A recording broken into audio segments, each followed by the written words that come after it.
After the crash over the weekend, the university police discuss what measures you can take. Ball State art majors hosted an art sale. See how the students are feeling about it.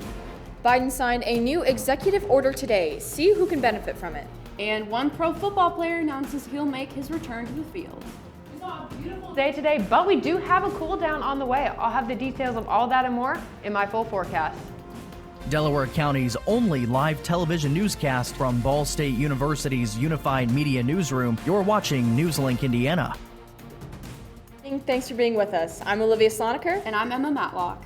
Ball State University police are advising people to have a plan when going to parties. NewsLink Indiana's Tara Konieczny joins us at the desk to tell us more. Tara? Thank you, Olivia. With the recent crash on Riverside Avenue this past weekend, Ball State University police urge students to stay safe while going out, especially when alcohol is involved. Students, stay off the roadway, walk on the sidewalks, try not to get into the street when they're walking home. If they're driving, it would be perfect if someone had a designated driver. I mean, we certainly don't want people drinking and driving. We want to prevent that at all costs, and there are options. Chief Duckham said to have a plan when going out and never get in a car with someone who has been drinking. Charlie's Charter is a resource for students to use only on campus as a shuttle. If you're underage, you shouldn't be drinking. If you are going to choose to drink, we want you to do it responsibly. Get us understanding of how alcohol affects you. We run some program here with the drunk goggles, and we can dial up the different level of impairment. And it's really interesting when students see, well, wow, I didn't realize what a .10 would really do to me. Although the accident did not involve a Ball State student, it is a great reminder for all students to make a safe plan to get back to your dorm or house safely. The Charlie's Charter phone number is 765-760-7433, and their hours are from 6 p.m. to 1:30 a.m. Sunday through Thursday.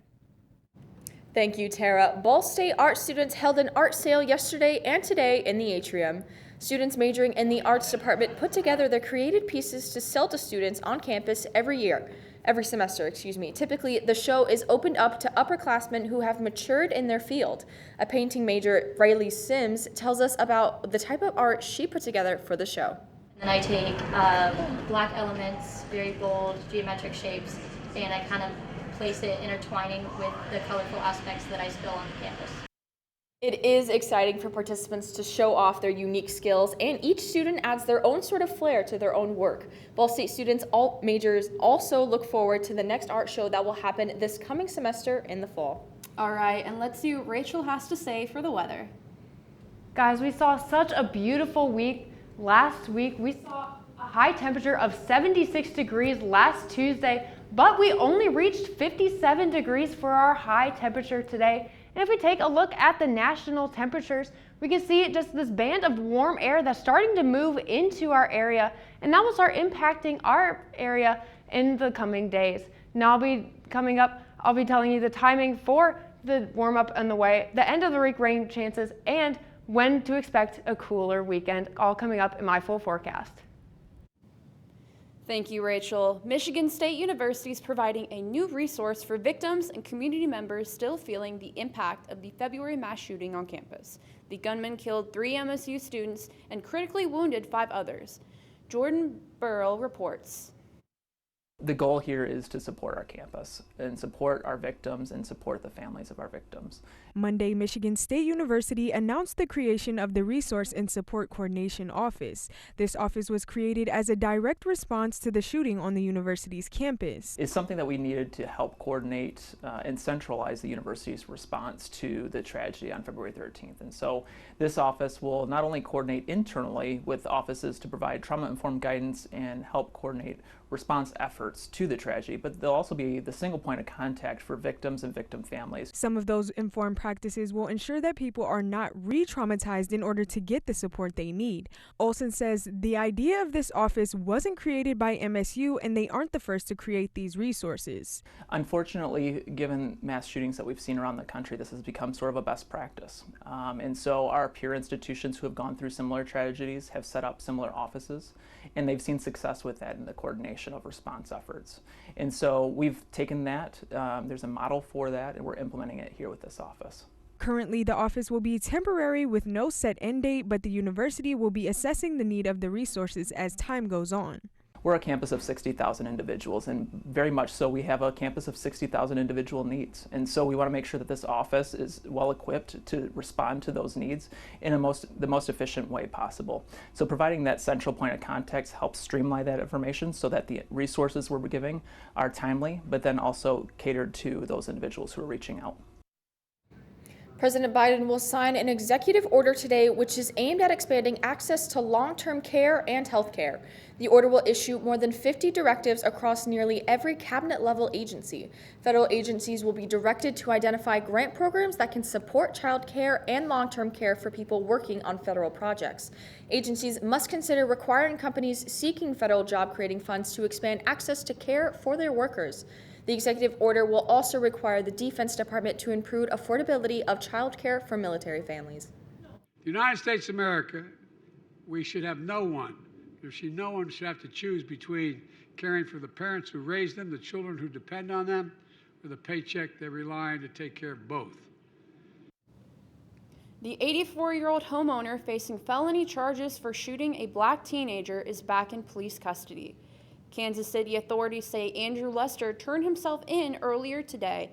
Investigators say Lester opened fire on 16-year-old Ralph Yarl, who rang his doorbell the night of April 13th.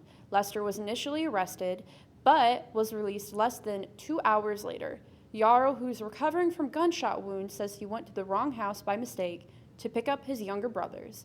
The shooting has sparked outrage and protests in the community, including the suspect's house being targeted with eggs and graffiti. Coming up, states are joining the fight against Google, what they're accusing the tech giant of. And a flight ground stop has been lifted on Southwest Airlines. All that and more after the break.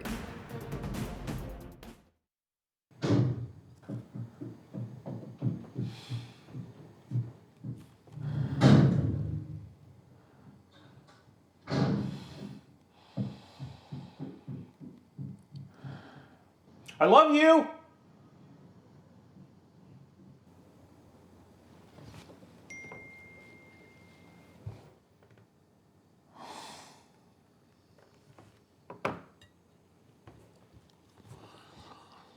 Prescription drug pricing points to corporate Freedom of the press is about your right to know. and Clark sheer athleticism. It's about your right to be informed. Today, there are real threats to press freedom Reaching residential areas. and your right to know about the world around us. We must protect our right to know, no matter what kind of news is important to you.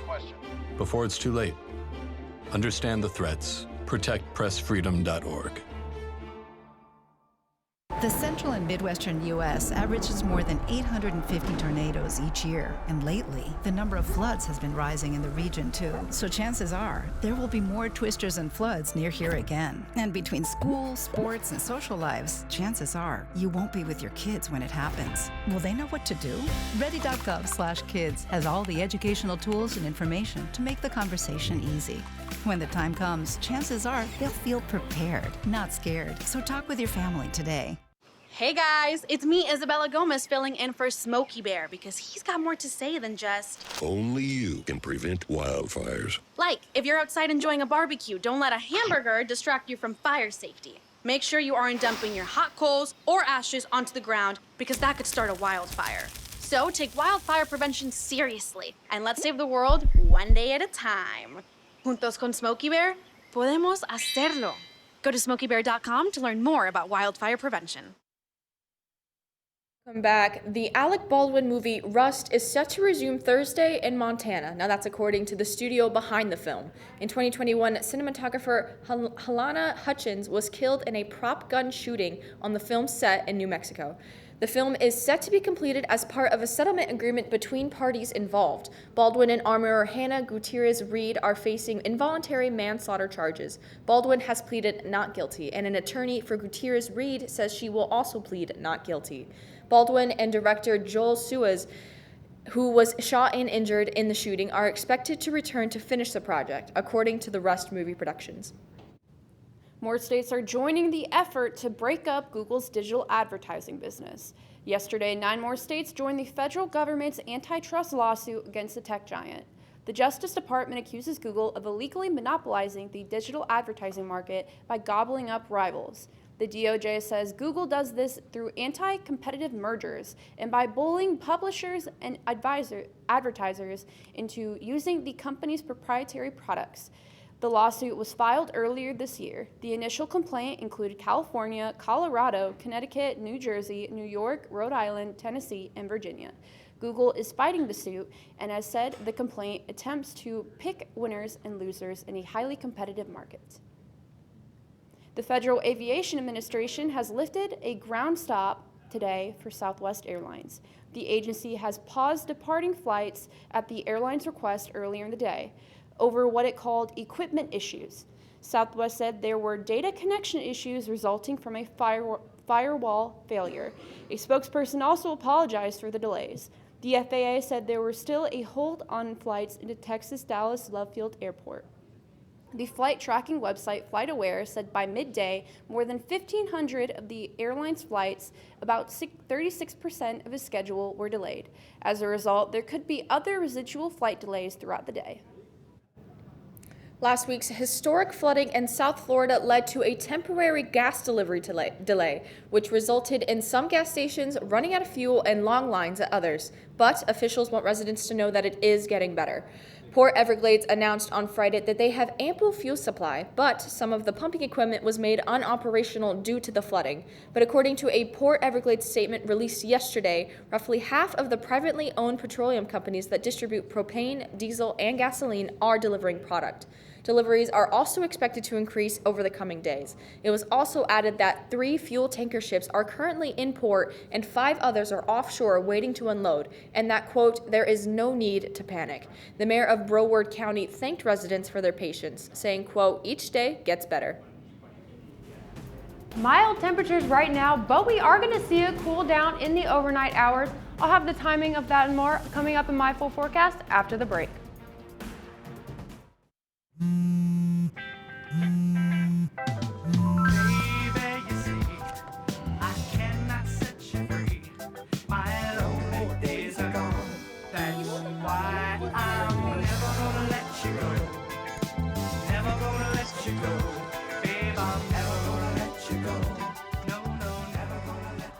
Here you go.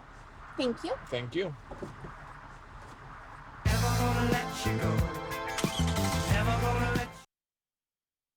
I think it's just vapor with flavor. It won't hurt my kid like cigarettes, right? Vaping is safer than smoking, isn't it? There's really not even that much nicotine in them, right? My kid? My kid knows it's dangerous. Get your head out of the cloud. Today, nearly 8,000 kids will start vaping, maybe even yours. Learn about the dangers at talkaboutvaping.org.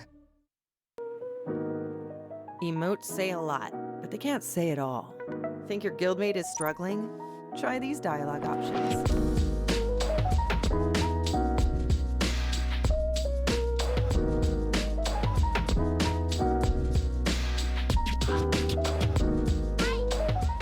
Go beyond emotes. Check in with your guildmates at seizetheawkward.org.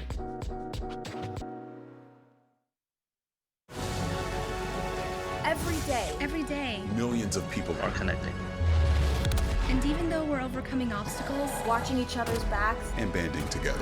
we should still make an effort. We should still make an to effort. get to know each other, On a deeper level. Father, cosplayer, mentor. Actor.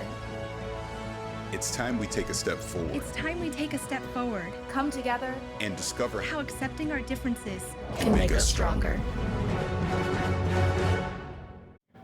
Welcome back. Today's weather was really nice, but I hear we're expecting some rain showers this weekend. Rachel, what have you got for us? Yes, we saw some beautiful weather today. We're currently sitting at a mild 54 degrees in Muncie, 57 in Indianapolis, 58 in Terre Haute. But if we take a look at the temperatures from this time yesterday, we can see we're sitting 14 degrees warmer than we were yesterday, 15 degrees warmer in Indianapolis, 14 degrees warmer in Lafayette.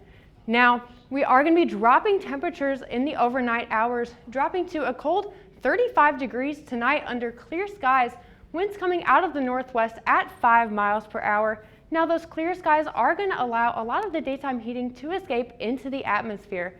And in preparation for the cold tonight, the National Weather Service has issued a frost advisory for our viewing area until 9 a.m. tomorrow morning.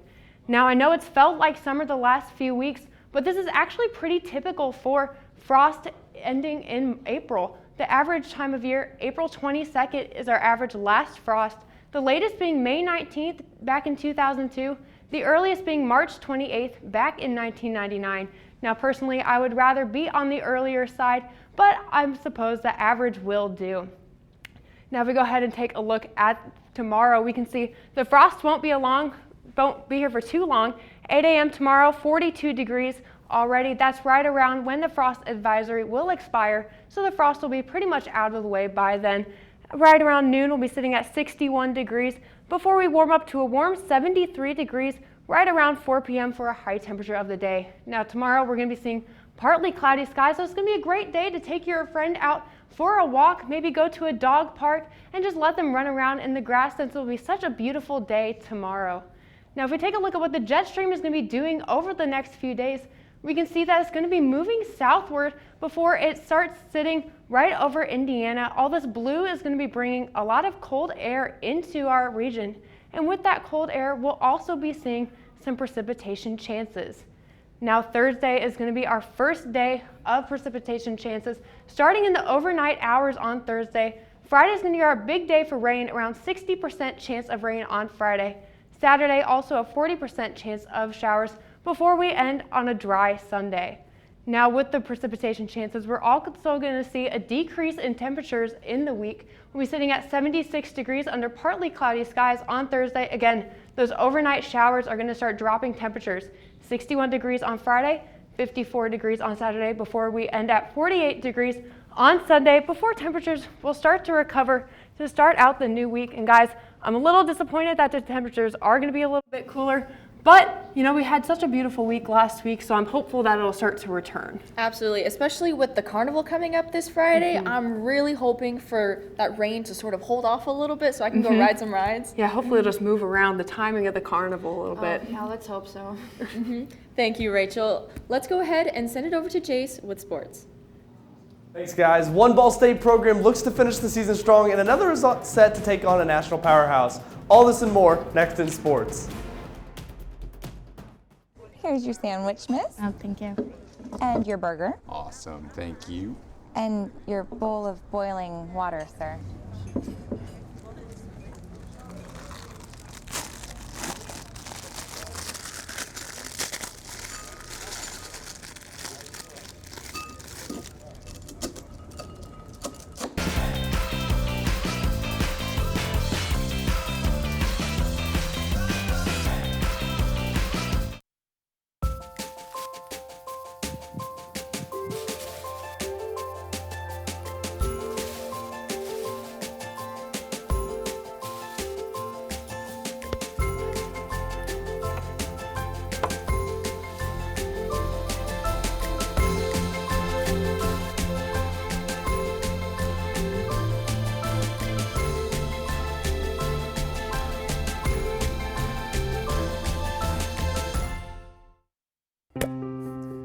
After retiring from the NFL, I've been able to spend a lot more time coaching my daughter's basketball teams. It's something I love to do. Through our games and our tournaments, we see all types of coaching, good and bad. And it begs the question, do we really know who's coaching our kids? Do they have the proper training and screening it would take for me to be comfortable with my daughters playing for that coach? Our Youth Basketball Association made the decision to use trusted coaches to screen and train all of our coaches. I'm a trusted coach. Are you? So if one cat has 4 kittens who reproduce every 6 months, how many cats will there be in 5 years? Who's got it? Is this... What is that? Seriously? Who threw that? Cats are terrible at math, but they sure do multiply. Please spay, neuter, and adopt. The solution is 10. Welcome back to NewsLink Indiana. I'm Jace Miller with sports. Buffalo Bills safety DeMar Hamlin could be back on the field soon. Buffalo's general manager says Hamblin is clear to resume football activities by the 3 separate specialists. On January 2nd, the 25-year-old went into cardiac arrest after making a tackle in a game against the Cincinnati Bengals. Doctors and trainers administered CPR and used a defibrillator on the field to resuscitate the safety before he was taken off the field in an ambulance. Hamblin has been and will continue to participate in off-season voluntary workouts this week. The postseason countdown is on for Ball State women's golf. NewsLink Indiana's Zach Greer met up with the team on the green. Preparation is key here at the Delaware Country Club for the Ball State women's golf team. With the postseason just days away, the Cardinals look to improve one putt at a time. You know, we're here every day to just get a little bit better. Golf is a really hard game. The swing comes and goes. There are good days and there are bad days, but you know what you ultimately build your game on is you know, how consistent you are with your process. With their season starting last September, the road ends this weekend for the MAC Championship. Definitely having a fall and spring season is more challenging than a lot of other sports. We don't really get a break, but it does give us a lot of time to grow as players and also get used to the experience as a freshman so we can be at our top level when it comes to conference and the end of spring. We've got to get in the right mentality that we're just going to go compete. Whatever we've got to this week when we get there, we're going to go and you know, if the best that we've got on a particular day is, you know, 72, then let's shoot 72. Let's not make it 75. Throughout the whole year, every single Cardinal embraces their time in Muncie. I think the thought around college golf, when you come to college golf, you know it's going to be a lot, but having your team around you makes it way more enjoyable. And being here, just even as hard as it is, it's always rewarding and a really great experience. Gallagher and the rest of the Cardinals look to soar in Kalamazoo, Michigan this weekend. In Muncie, Zach Greer, NewsLink, Indiana. As women golf looks to finish out the season, Ball State baseball is in the thick of theirs. The Cardinals take on in-state opponent in the Purdue Boilermakers tonight in West Lafayette.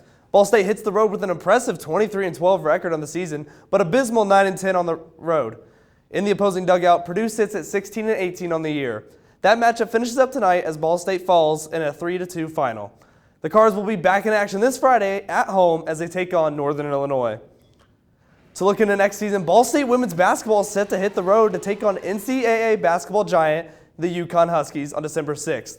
The Huskins' rising senior Nika Mule will take on her sister in Ball State's rising sophomore, Hannah Mule. The Cardinals are 1-1 all-time versus UConn with their last matchup in 2001 that resulted in a 103-69 Husky win. And these women last year, so fun and entertaining to watch. I mean, I'm more excited to see them against UConn and see what they can do even in the MAC next year. Absolutely. And to see Hannah and Nika sort of play together, to see those two sisters on the same court at the same time, that has to be such a great moment for their family. Yeah, and honestly, I think it'll be a great game. Yeah, I know, big family affair out there, going to be in Connecticut, and I think it'll be a good game as well. Absolutely. Thank you, Jace. After the break, check out the goal Netflix is still striving for. And figure which car company leads the race of recalls.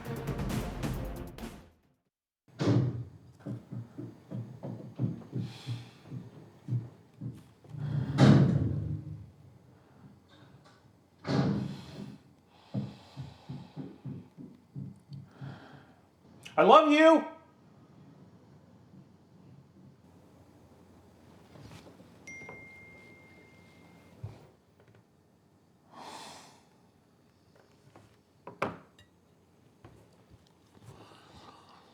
Prescription drug pricing points to corporate Freedom of the press is about your right to know. It's about your right to be informed. Today, there are real threats to press freedom and your right to know about the world around us. We must protect our right to know, no matter what kind of news is important to you. Before it's too late, understand the threats. ProtectPressFreedom.org. The central and midwestern U.S. averages more than 850 tornadoes each year. And lately, the number of floods has been rising in the region, too. So chances are, there will be more twisters and floods near here again. And between school, sports, and social lives, chances are, you won't be with your kids when it happens. Will they know what to do? Ready.gov/kids has all the educational tools and information to make the conversation easy. When the time comes, chances are they'll feel prepared, not scared. So talk with your family today. Hey guys, it's me, Isabella Gomez, filling in for Smokey Bear because he's got more to say than just... Only you can prevent wildfires. Like, if you're outside enjoying a barbecue, don't let a hamburger distract you from fire safety. Make sure you aren't dumping your hot coals or ashes onto the ground because that could start a wildfire. So take wildfire prevention seriously and let's save the world one day at a time. Juntos con Smokey Bear, podemos hacerlo. Go to smokeybear.com to learn more about wildfire prevention. Welcome back. Netflix delivered disappointing results today. The streaming giant increased its subscriber base by 1.75 million customers in the first quarter. That's up nearly 5% from a year ago, but it still falls far below the 3 million new subscribers analysts predicted. The company said today it's delaying a planned crackdown on password sharing until the second quarter. That's expected to lead to a drop in membership growth and revenue, which Netflix hopes will be temporary. Hollywood on hold. Production of your favorite shows and film series could soon come to a screeching halt. Writers of Guild America has voted overwhelmingly to go on strike if no labor deal can be reached before a May 1st deadline. Mike Valerio is in Los Angeles to explain what the writers are fighting for and what a potential strike would mean for your next binge watch. A strike is a brutal thing. For Writers Guild of America negotiators, a record 97.9% approval to authorize a strike is a major weapon at the negotiating table. The unfortunate nature of our business is that everything that the Writers Guild has achieved, minimum compensation, pension and health benefits, residuals, has all come from either a strike or the real threat of one. The WGA says the rise of streaming and the shortening of traditional TV seasons are making it difficult for members to make a living wage. We're just looking to be fairly compensated for the value we create. The Alliance of Motion Picture and Television Producers represents several major entertainment companies. They've released a statement reading in part, quote, "Our goal is and continues to be to reach a fair and reasonable agreement." On strike, shut it down! The last writer's strike came in 2007 and lasted 100 days, but today's landscape looks very different. We were just catching up to production stoppages and COVID encumbrances. The impact of a strike would reverberate from Hollywood backlots to America's living rooms. What you're looking at is sort of shows that you are anticipating a season coming up with in the next few months could be delayed as much as a year, if not more, depending on how the strike plays out. In Los Angeles, I'm Mike Valerio reporting. When it comes to car recalls, Teslas rule the road. A new study by IC Cars found that Teslas are recalled more than any other brand in the U.S. Owners of the Tesla's Model Y, which is topped at the list, can expect to have 62 recalls over its projected 30-year life cycle. Porsche's Panamera was second for recalls, but Tesla's took 4 out of the top 5 most recalled cars. Those models included Model 3, Model S, and Model X. Now, that weather has been gorgeous today. I know that rain's coming up. I'm not looking forward to it. Rachel, what have you got for us? Yeah, again, those rain chances on Thursday, Friday, and Saturday. Now, we will be seeing, again, those temperature drops. So we'll be seeing a really warm couple days. Wednesday and Thursday are going to be really warm before dropping again on Friday and Saturday. Even on Sunday, it's going to be lingering around 48 degrees again on Sunday. Recovering slightly, but, you know, it'll be a pretty good start to next week, I think. And Rachel, this is your last show. We are so excited to see what you've done with us this semester, see where you go. Yeah, honestly, it's been so great working with you, and I've learned so much throughout my first semester here. Yeah, unfortunately, this is my last show with NewsLink. I'm going to be graduating in 2.5 weeks. I am pivoting careers a little bit for the foreseeable future, and I'm going to be going on staff with the campus ministry here at Ball State. But I am just so grateful for the opportunity to be able to do NewsLink the last 2 years. The people are phenomenal, and the experience is unmatched. So thank you to you, Olivia, and Emma, and just all the people involved. It's just been a really great learning experience for me the last couple of years.